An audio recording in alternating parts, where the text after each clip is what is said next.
Welcome back, everybody, to a little impromptu episode here of Inside the Dome. It is just me, John Dodaro, and I've been thinking a lot. And when I tend to think a lot, I have to get it all out. So, what better way to get it all out than right here on the podcast for you all to listen to or watch if you're watching on YouTube?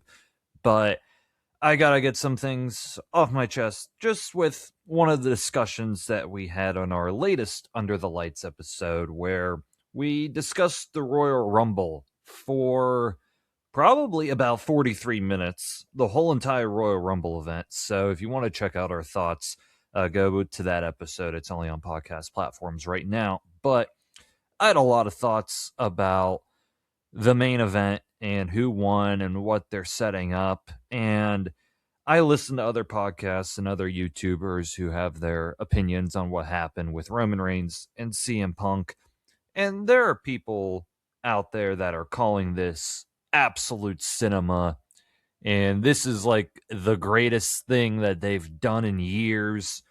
It is perfect. Everything is perfect right now. This is incredible. Somebody said that this was better than anything Cody Rhodes and John Cena did last year. And I had a loud, noticeable laugh when I heard that. That's embarrassing. Like, the person said that Cena and Cody Rhodes were unable to do like any kind of promo interaction like that Punk and Roman just did. They had more than one. That was absolute cinema. Cody and Cena did. So I don't know what that person's talking about, but there are so many people glazing what is happening. And I'm not sold yet on what's happening at WrestleMania. I am not sold yet one single bit. Now, this could just be me loving all the heels in the world. If you know me, I always root for my heels, but that's not even the case here because I am just a little perplexed by the whole decision making here for CM Punk versus Roman Reigns. It has not clicked with me at all. Like, sure, the promo was good between Punk and Roman Reigns. That was a very strong promo from both men, but I'm not sold yet on this. And I have reasons as to why. I'm going to break them all down, so I'm not just saying crazy takes for no reason. I have multiple reasons. The first reason why this main event is not working for me right now is the existence of Seth freaking Rollins. Now, it's seeming because we're introducing another masked man on the Royal Rumble show attacking Braun Breaker. It's seeming like Seth Rollins is going to make a return sooner than later. And it's seeming like it's going to be Seth Rollins versus Braun Breaker. And if that is the case, then the points that I'm about to make are going to be on overdrive going into Mania season. If this match happens between Seth Rollins and Braun Breaker, then there are a lot of problems. Because let's think about it with Seth Rollins. I think when he got injured, it completely derailed so many plans in WWE because he was the top guy on Raw. Even before he had the belt, he was the top guy. The Vision was the main storyline. Seth, Braun Breaker, Bronson Reed, that was the main storyline on Monday Night Raw. And then he was the world champion. And him getting injured, I think, killed all of that. Everything that was going on Raw, killed. Because now you have to pivot. WWE, I think, overly aggressively pivoted by having Braun Breaker turn on him way earlier than I think people thought and writing him off with an injury like that. I think that was too aggressive and it's not going to work out at the end because now the Seth Rollins character that you built since WrestleMania 41 when he beat Roman Reigns and CM Punk, the character is near gone now because you aggressively had Braun Breaker turn on him and pivoted like that. So you hurt that. And I really think Seth Rollins would still have been champion right now as we speak. If he was not injured, he would have still been the champ. And I am like 99% sure it probably would have been Seth Rollins versus CM Punk at WrestleMania in maybe like a Hell in a Cell match or just like some kind of grudge match between the two of them to end their year-long rivalry. And I bet you it was probably going to be Roman Reigns versus Cody Rhodes at WrestleMania on the other side of it for the other main event. Especially, which we are going to look back later at Roman Reigns and what he's been doing over the past year. It seemed like they were going in that direction too. So this Roman Reigns versus CM Punk match feels like a pivot because Seth Rollins got injured. But if Seth Rollins comes back before WrestleMania, and if he is not involved in this Roman Reigns and CM Punk match, and he is involved in Braun Breaker instead, then this will only look so much worse, in my opinion. Because you look at it, CM Punk versus Roman Reigns is the battle of the losers, essentially. You tend to look at WWE in like the span of a year, from one Mania to the next Mania, and what changes. When you look at last year's WrestleMania, Roman Reigns and CM Punk both lost in the main event to Seth Rollins. Seth Rollins would then win the world title. Roman and Punk both lost, and they are both fighting for Seth's title, a title that Seth Rollins never lost as well. So if Seth Rollins is back and he is not focusing on the thing that his two most hated rivals are fighting over, if Seth Rollins is not focused on that, then what are we doing? What are we doing? And I feel like that's the direction we are going with Seth Rollins. I think they are going to have him focus on something else in probably a lose-lose situation against Braun Breaker. If you have Seth beat Braun, then that kills Braun's just momentum. But if you have Seth lose, then everything you've been building with Seth over the past year is just dead in the water. So, and I feel like they're going to go in that direction, and it's going to justify what I'm saying. Seth Rollins, if he comes back before WrestleMania, needs to be involved in the main event. He should be in the match. He has a right to be in the match because he never lost the belt. So Roman and Punk are fighting for Seth's belt. So it's hard for me to fully buy in to this Roman Reigns and CM Punk match.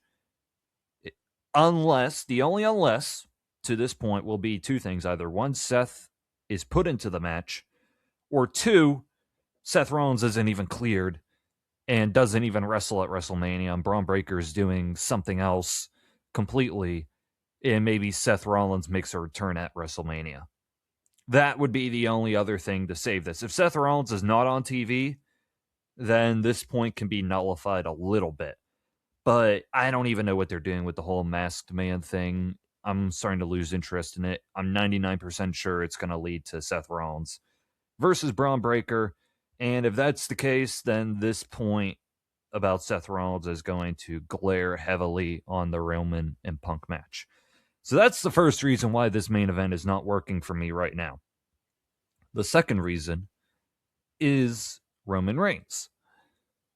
It does not make a lot of sense for Roman Reigns and CM Punk because of what's been happening with Roman Reigns since WrestleMania 41.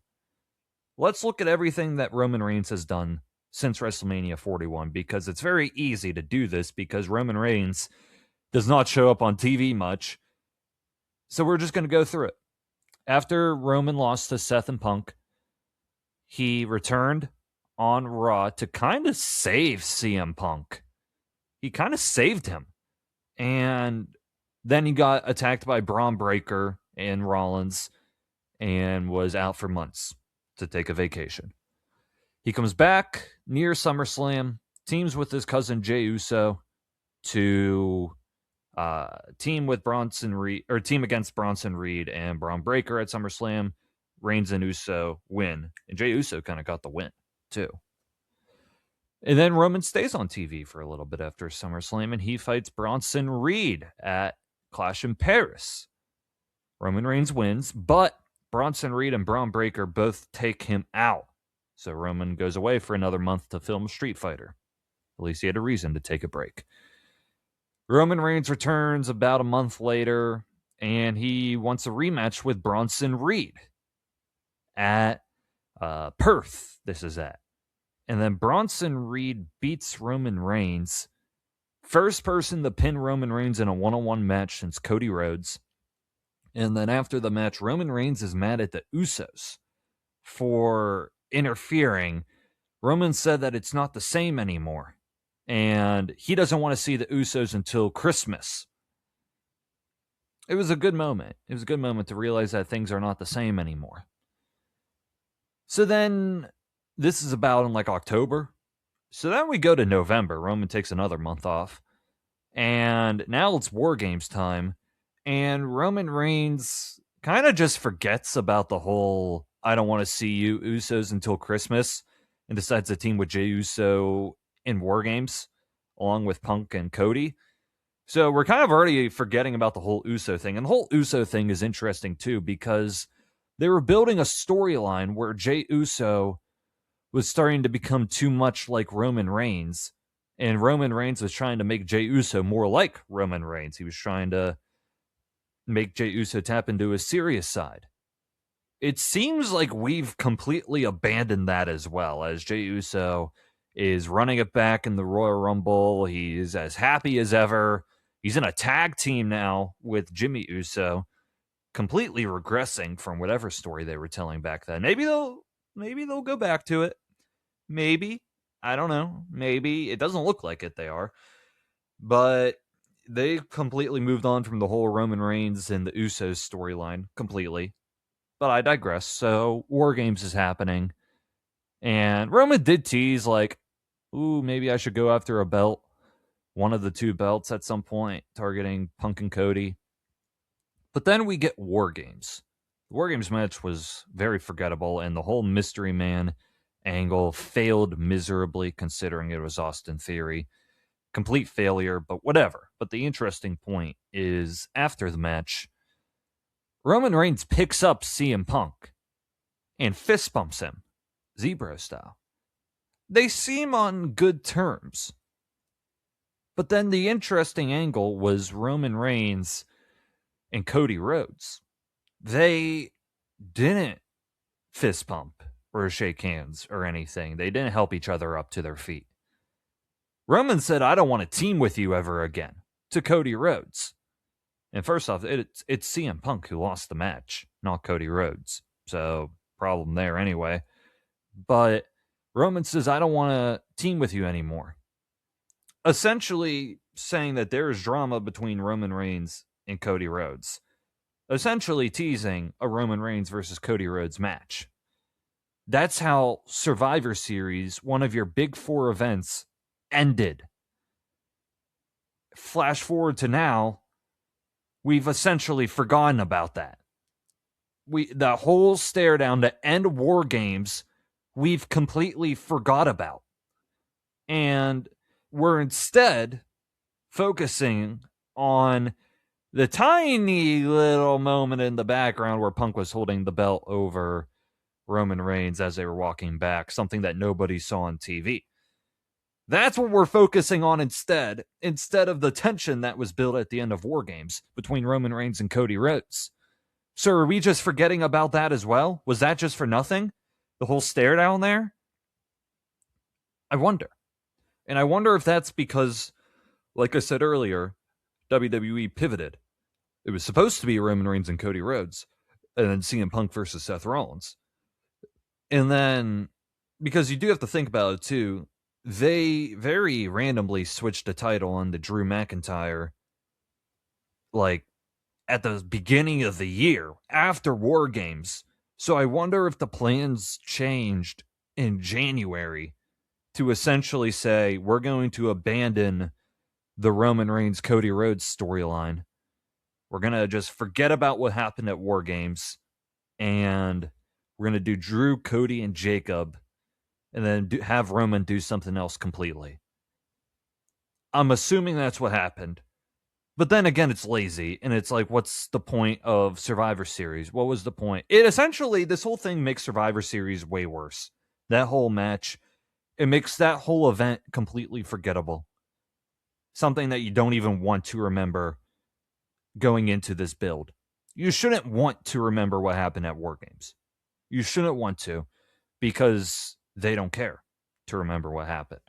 So that's the other reason. Roman Reigns then takes another break, returns in February, wins the Rumble, and challenges CM Punk.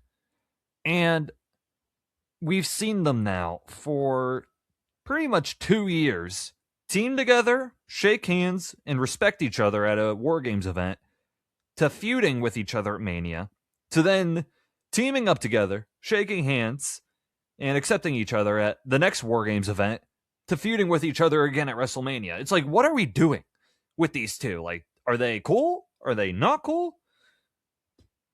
It's just not very well written. And then, so he chooses Punk because he hates him. He doesn't want to go after the title that he made famous. Then again, Roman could make any title famous, technically, in his terms. But first off, Drew McIntyre, he got grilled in that promo between Roman and Punk. Drew McIntyre needs to go out on SmackDown and have like the promo of his life, talking about Roman Reigns and CM Punk and why Drew is the better champion. If Drew doesn't do that on SmackDown, then they're already just failing completely in all of this. But so Roman wins the Rumble and he challenges Punk. And they have some good points. The one good point was the Colt Cabana podcast that Roman alluded to. They've alluded to this in the past. Seth Rollins alluded to it. I wonder if Drew did. But Punk went on the podcast after when he left WWE over a decade ago. And I listened to it years ago, too. Like, I know exactly what they're talking about. I probably should re-listen to it.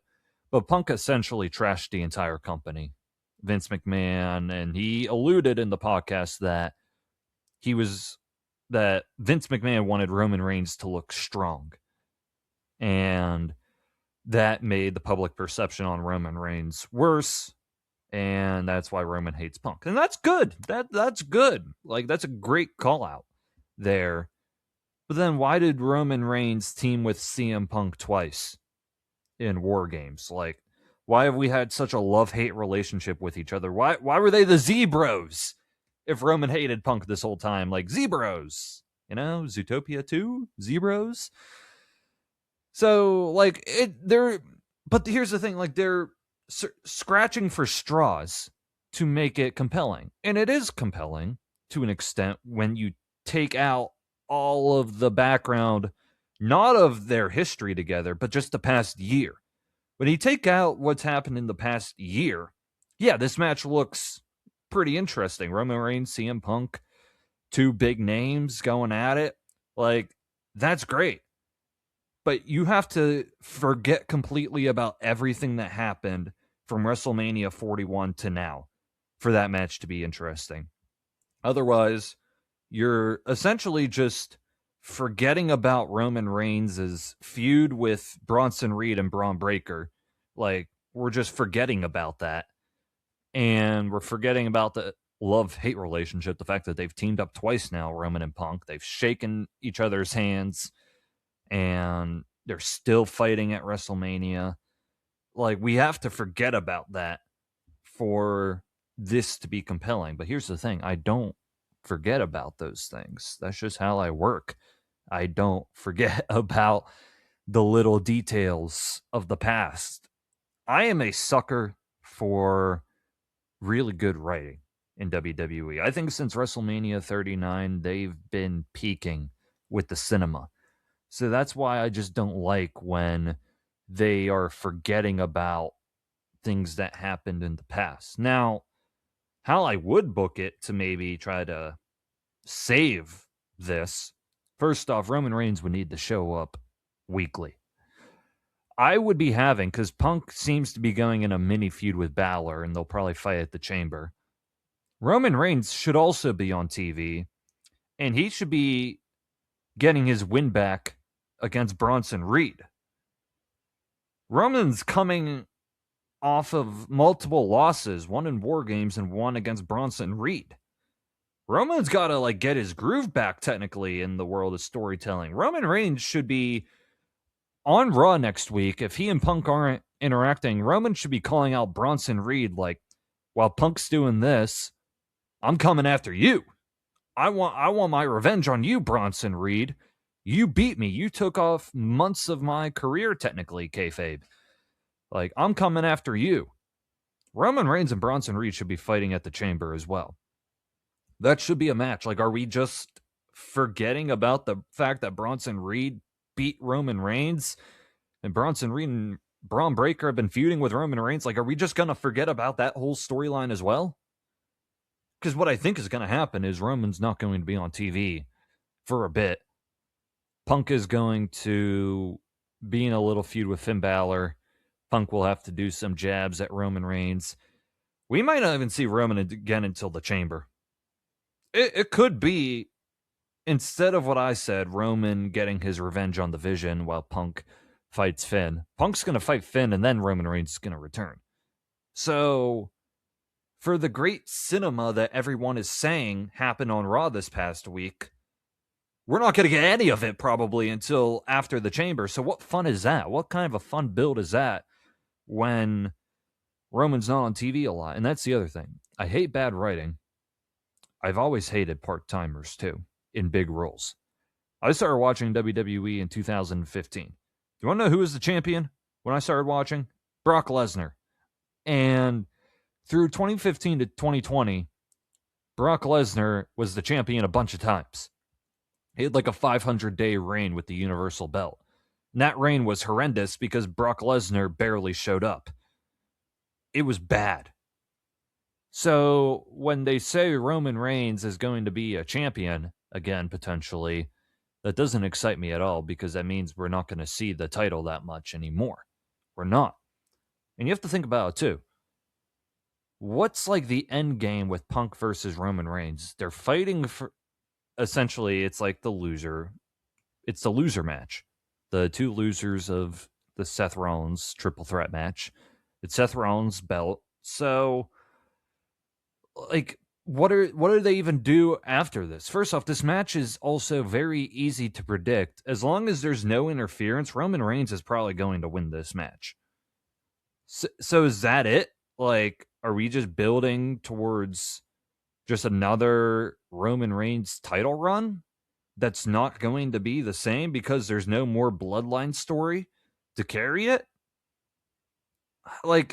What are we even when CM Punk Roman Reigns? It's a cool match, but think of the outcomes.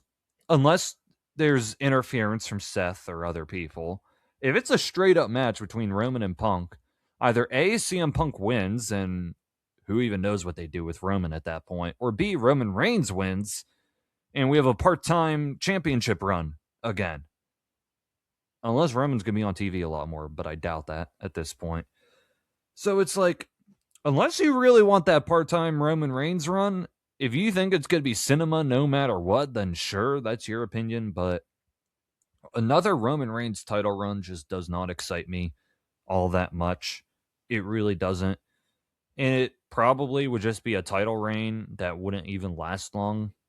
And I would hope that it would just put Braun Breaker over in the future.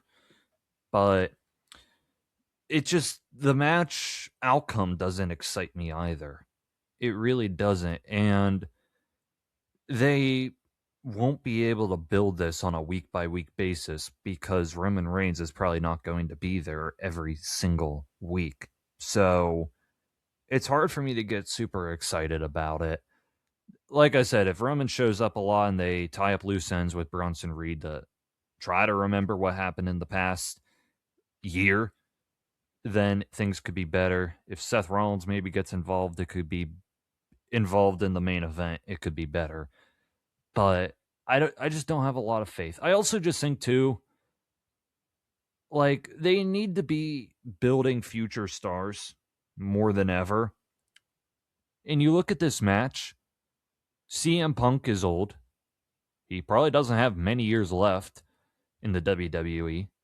And Roman Reigns probably doesn't have many years in the WWE left either. I don't know when he's going Hollywood, but he's becoming more and more part-time, so I don't even know how much of Roman Reigns we're going to have in the future. So what is this match doing for quote-unquote the future of WWE?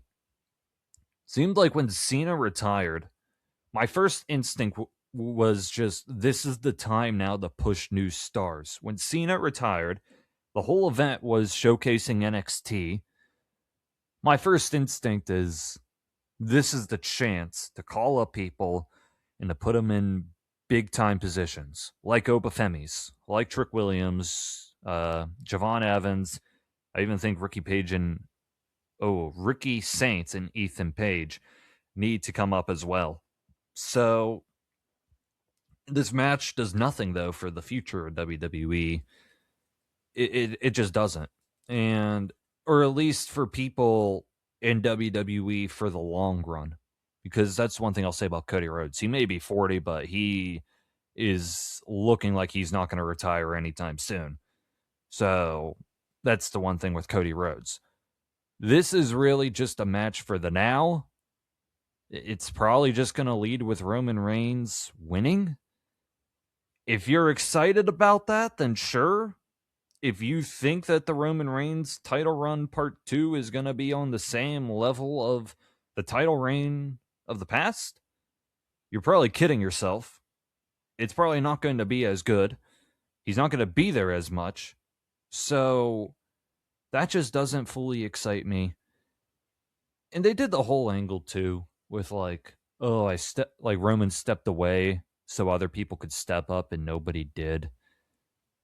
I bet that's not like a shoot. I think that's a work. That's probably going to be on Unreal in the next season. Triple H is going to be like, yeah, we had Roman Reigns go on the Pat McAfee show and say this. And then again, that's on creative more than anything. Nobody's stepping up. Well, first off, I think people have stepped up. But this would be the time, if you're creative, while Roman Reigns is gone, for you to push the young stars like Braun Breaker. Instead, you have the young guys that I say it's their time. You have Braun Breaker being eliminated in 10 seconds at the Royal Rumble. The future WWE Braun Breaker. You have Obafemi, who doesn't even make it to the end of the Royal Rumble. Like, I think they just need to be prioritizing the younger stars, and they need to be in main event spots sooner than later. Even if it doesn't work out fully, because I'll say one thing about Vince McMahon. He did not give up on Roman Reigns. When the crowd was rejecting him like crazy, Vince McMahon did not give up on Roman Reigns. He kept putting him in main event spots over and over and over when most of them were not even working at all. But Vince did not quit on Roman Reigns. I think they need to do that with these young guys. Putting them in these main event spots, whether it works or it doesn't work, they need to be positioned as top guys. You have Braun Breakers. You have Obafemis. You have these guys. Even Jacob Fatu's. Like, that's good, what they're doing with Jacob Fatu being involved in the Cody Drew match. I like that. But you need these younger guys to take a larger role in the main event scene. You do, because the women are great. You have young stars like Rhea Ripley at the top, and she's going to be there for years. Like, you have Cody Rhodes for maybe 5 good years, I would say, before we'd probably reevaluate Cody Rhodes at the top. But other than that, like, CM Punk and Roman Reigns are not stars of the future. Punk probably has 2 more good years left maximum, I would think. Roman Reigns in 2 years, who knows what he'd be doing at that point. I doubt he's going to be as involved in WWE in 2 years. I doubt it. So your big main event match is with 2 people that aren't going to be involved much in 2 years' time. So this is really just a money match and nothing more. There's nothing else to it. That's just what I get from this match. They have a chance to redeem themselves. They do. I'm not going to go on this much more. I think I made my points pretty clear. If they tie up loose ends with Roman Reigns and the Vision to make it feel like we achieved some things, that will help. If we get some more cinematic promos, that will definitely help, because I thought the last one was good. And if Seth Rollins isn't going after Braun Breaker, then that will help as well. So that is why this WrestleMania 42 main event is not working for me yet. They still have time to fix it. I just had to say all of this, though, because there are just so many people out there that are glazing the crap out of it. And there are so many problems with the storytelling. There just are. So I hope you all enjoy it. If you disagree with me, let me know. We have social medias, our Instagram, our Twitter, our YouTube. This is going to be on YouTube. So if you have comments, you can just put them in the YouTube comments section. If you disagree with me, that's fine. But I'm not sold yet on this main event. I'm just not. So thank y'all for listening to this. Follow the social medias, Instagram, Twitter, Facebook, YouTube, TikTok. All of that's in the link tree in the link in bio. But other than that, thank you all for listening to this episode. I'm John Dodaro. Have a great day, everybody, and see you next time on Inside the Dome.